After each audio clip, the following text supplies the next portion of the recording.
Bueno, quisiera tratar una perspectiva un tanto diferente de la anterior en el sentido que articula un procesos políticos que vivimos en Ecuador. Esta lógica va a ser desde Ecuador. En una cuestión de que desde mi perspectiva resulta algo que hay que empujar porque implica una articulación entre la perspectiva indígena y la perspectiva del resto de la ciudadanía, ¿no? Del resto de la sociedad. Porque si es que queremos una transformación radical, se necesita que exista un pacto social a mayor escala, ¿no? Ni solo desde una perspectiva impositiva occidental se va a lograr una transformación, ni solo desde abajo, desde la perspectiva de las comunidades indígenas se va a lograr una transformación, ¿no? Y eso es un poco lo que sucedió en Ecuador, ¿no? En donde justamente lo que quiero tratar ahora es el concepto de buen vivir, ¿no? Cómo surge, cómo se da y qué resultados tiene en la perspectiva política de lo que fue y de lo que es la revolución ciudadana, ¿no? Entonces, esto surge en el 2006, ¿no? Cuando existe toda una posición social antineoliberal, ¿no? Y se plantea en el proceso político hacer un proceso constituyente, ¿no? Y en el proceso constituyente justamente se dice no vamos a enviar ningún asambleísta como proyecto político a la asamblea porque tenemos que volver a construir el Estado y el pacto de convivencia social, ¿no? Pues resultaba ilógico enviar a una institución completamente decadente que tuviésemos nosotros asambleístas con el compromiso de que si es que ganábamos las elecciones, el primer decreto iba a ser una consulta popular. Una consulta popular que se convoca en este caso una Asamblea Nacional Constituyente. Se convocó, efectivamente se cumplió, ganamos y se estableció la Constitución de la República, ¿no? En donde empieza un diálogo que para mí es fundamental porque trasciende a la perspectiva exclusivamente del buen vivir de los pueblos originarios, ¿no? Y que es asumido en este caso por toda la sociedad, ¿no? Eh, como sabemos, siempre es necesario pensar la articulación de lo que implica un cambio, la cuestión social de un pueblo, cuál es ese tema más importante que se pone en el centro y que se busca conseguir. Y en este caso, la cuestión social, la variable focal, lo más importante que la sociedad ecuatoriana propone hacer es la sociedad de la vida buena, la sociedad del summa causai, la sociedad del buen vivir, que sí obviamente toma cosas del mundo indígena, pero va mucho más allá. Y no solo eso, va más allá, y esto para mí es lo más importante, que toda la sociedad acepta ese ir más allá, tanto los pueblos indígenas como la misma resto de la sociedad, ¿no? Entonces, esto es importante señalar porque, y esto realmente implica, desde mi perspectiva, un cambio social epistémico, ¿no? Y no solo un cambio social epistémico, sino ahora que se está hablando de pensamiento latinoamericano, también implica un cambio del pensamiento social latinoamericano, ¿no? Pensadores, ¿no? En think tanks, ¿no? En tanques de pensamiento, ¿no? De una manera más individual, ¿no? De arriba hacia abajo, que son la vanguardia que plantean esos cambios en el siglo XX en América Latina, ¿no? Podemos hablar de Roy Maduro Marini, podemos hablar de, de Agustín Cueva, podemos hablar de los grandes pensadores que ha dado América Latina, ¿no? Con toda la teoría de la modernización, la teoría en este caso, del pensamiento marxista latinoamericano, de la teoría de la dependencia, etcétera, ¿no? A un momento en el cual la vanguardia lo tienen los movimientos sociales y el pueblo, ¿no? Y que realmente plantean cambios estructurales a la sociedad. ¿Y cuáles son estos cambios que se plantean? Porque uno puede decir esto suena bonito, ¿no? Pero realmente, ¿dónde están esos cambios planteados? Y hay que preguntarse si es que esto en sí configura una transformación radical en esta perspectiva de lo que implica la sociedad de buen vivir. Y esto no es una cuestión teórica, ¿no? No es una cuestión que sale de la cabeza de nadie, no es una cuestión que está en un libro de nadie, ¿no? No es una cuestión que está y que pertenece a nadie, ¿no? Sino pertenece a un colectivo, a un general intelecto, a un intelecto social colectivo que decide hacer un documento de pacto social, ¿no? Que es la Constitución. ¿Y estos cambios sociales cuáles son? El uno es pasar del antropocentrismo al biocentrismo, ¿no? Este antropocentrismo y Ecuador es la única constitución que tiene en su marco a nivel constitucional los derechos de la naturaleza, ¿no? Bolivia tiene en un registro de un marco legal inferior, pero a nivel constitucional los derechos de la naturaleza. Y esto es romper la forma de mirada occidental, ¿no? De esa mirada incluso de que solo el que tiene obligaciones puede tener derechos, ¿no? Y implica también tener la apelación a la justicia intergeneracional, ¿no? E implica ver a la naturaleza no como recurso, ¿no? Sino como sujeto, ¿no? Sobre ahí tenemos un punto importante. El otro tema que se plantea es pasar de una economía de mercado a una economía, o una economía de mercado capitalista a una economía social y solidaria, ¿no? Con mercado, pero que no de mercado, ¿no? Pero que a su vez tome en cuenta todas las, en este caso, economías que existen en nuestros pueblos, ¿no? Que es la pluralidad de economías, ¿no? Con también su respectiva representación de los tipos de propiedad múltiples, ¿no? No solo propiedad estatal y propiedad privada, sino tenemos otro tipo de propiedades como la mixta, la comunitaria, la asociativa, etcétera, ¿no? Que también implica romper con esa mirada occidental.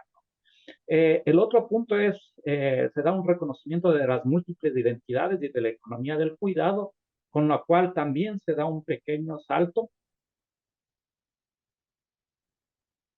no en la dimensión que uno quisiera, es un texto constitucional de pacto social de toda la población ecuatoriana.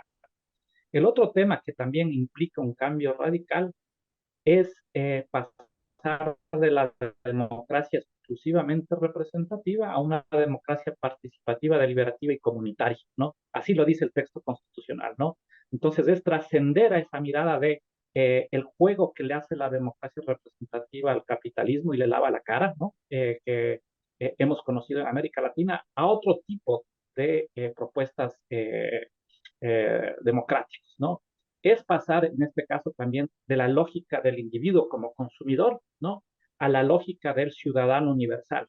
Y ahí te plantea ya una perspectiva de qué implica la política internacional del Ecuador con respecto al resto del mundo, ¿no? Que podríamos decir incluso tiene una perspectiva transestatal, ¿no? Cuando uno habla de la portabilidad de derechos, no solo de los ecuatorianos frente al mundo, como lucha, como proyecto utópico, ¿no? Sino en este caso también de los extranjeros en el Ecuador, ¿no? Entonces, y ya no es del centro que se basa completamente en el individuo como consumidor, sin querer negar, obviamente, y ahí será una convivencia, ¿no? Entre lo que son los principios del desarrollo, ¿no? En articulación a una transición a lo que implica en este caso todos los principios de la vida. Bueno. Y el otro tema fundamental es pasar de un Estado colonial a la necesidad de construir un Estado plurinacional e intercultural, ¿no? Esto es fundamental, ¿no? Nosotros no podemos construir una transformación social si es que seguimos teniendo el Estado colonial de siempre, ¿no? Con sus respectivas articulados que buscan establecer un sistema en donde se incluye el sistema de justicia indígena, pero dentro de un sistema también el tema del sistema de salud, el sistema educativo, pero todo dentro de no paralelo, ¿no? Sino en armonía, podríamos decir, ¿no? En armonía lo uno con lo otro. Y esto es un tema que a mí me parece fundamental porque esta constitución es aprobada y es aprobada mayoritariamente, en este caso, por Ecuador, luego de que existe una consulta popular, ¿no? Y ahí viene el otro tema que a mí me parece fundamental en el marco de el pensamiento social latinoamericano, ¿no? Que es, esto interpela algo que al menos yo lo estoy trabajando desde hace mucho tiempo, ¿no? Que es la necesidad de construir marcos analíticos que permitan avanzar en lo que la sociedad propone, ¿no?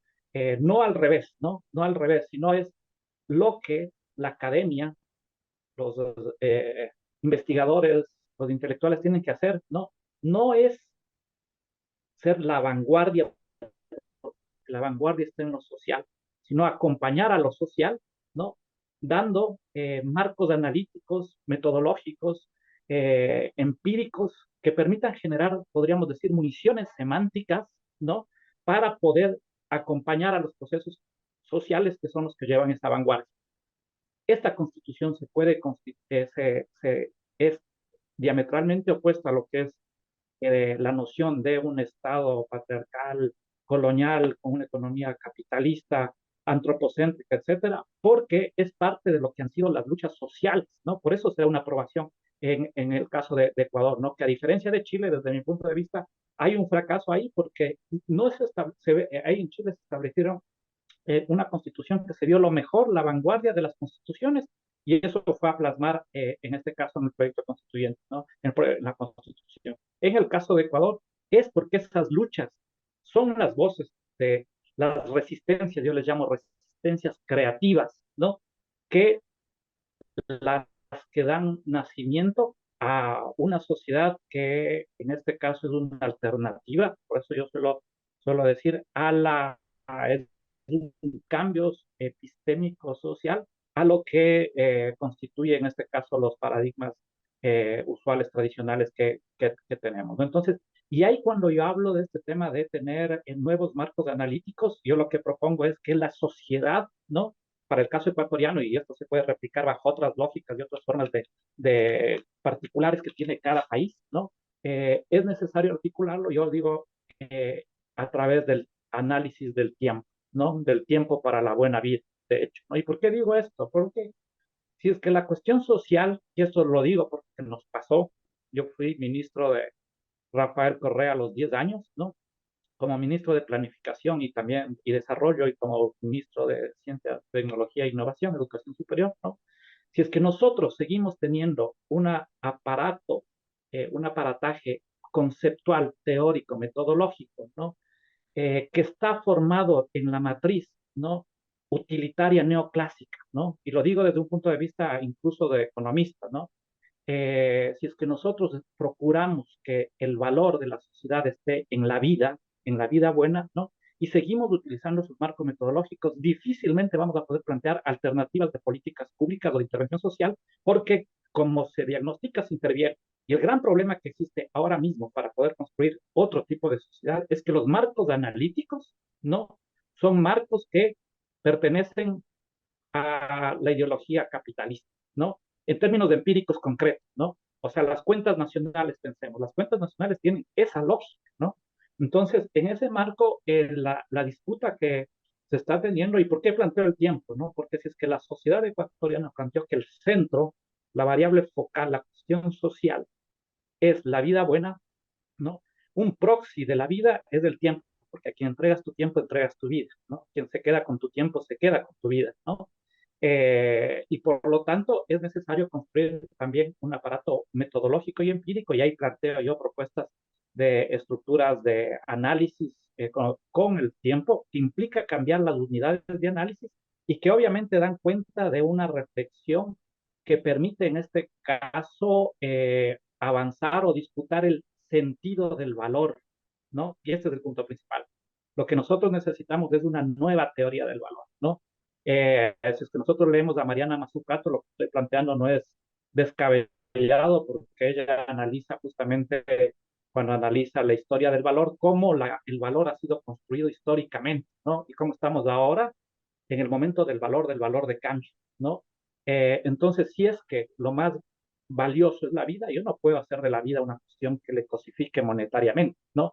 En donde inclusive en la vanguardia de la crítica que se tiene a la lógica capitalista, como es los temas ambientales o los mismos de género, se termina metiendo dentro de la hegemonía del pensamiento capitalista, ¿no? Cuando se traspasa esa problemática a temas de monetarios, como son, por ejemplo, cuántos puntos del PIB representa el problema ambiental o cuántos puntos del PIB representa también el tiempo del cuidado de las mujeres, ¿no?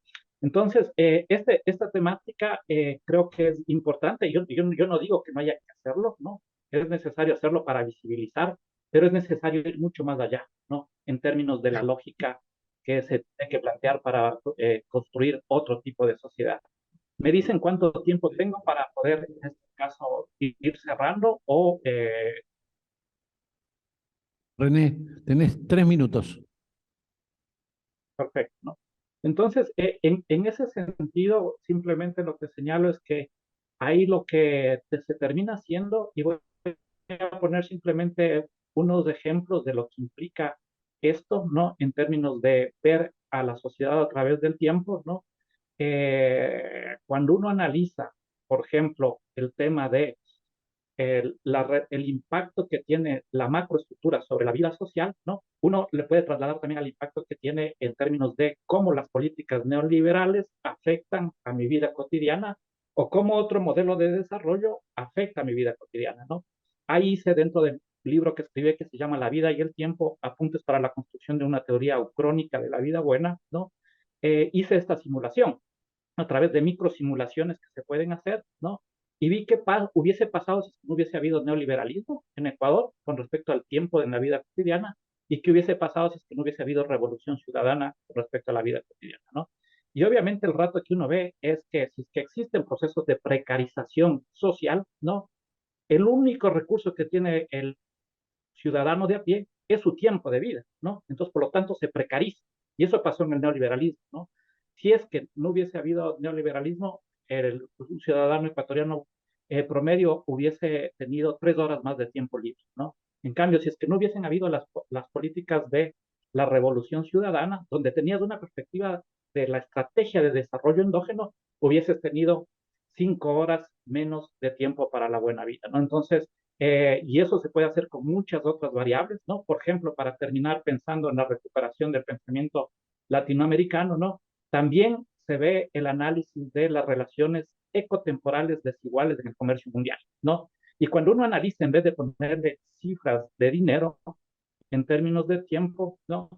Existen investigaciones que demuestran, por ejemplo, que existe no solo apropiación de la tierra, del norte y del sur, no solamente de apropiación de la energía, sino existe en esta investigación que se hizo en el 2021 entre el centro y la periferia, una apropiación de 378 millones de horas de trabajo del norte y del sur, ¿no? O sea, el norte o el centro se apropia de la vida y el trabajo en las relaciones de intercambio comercial. Entonces, necesitamos un marco analítico mucho más amplio que permita disputar y construir otros sentidos de ver el mundo y de plantear alternativas para construir otro mundo que en este caso del Ecuador es construir la utopía de la sociedad del buen vivir.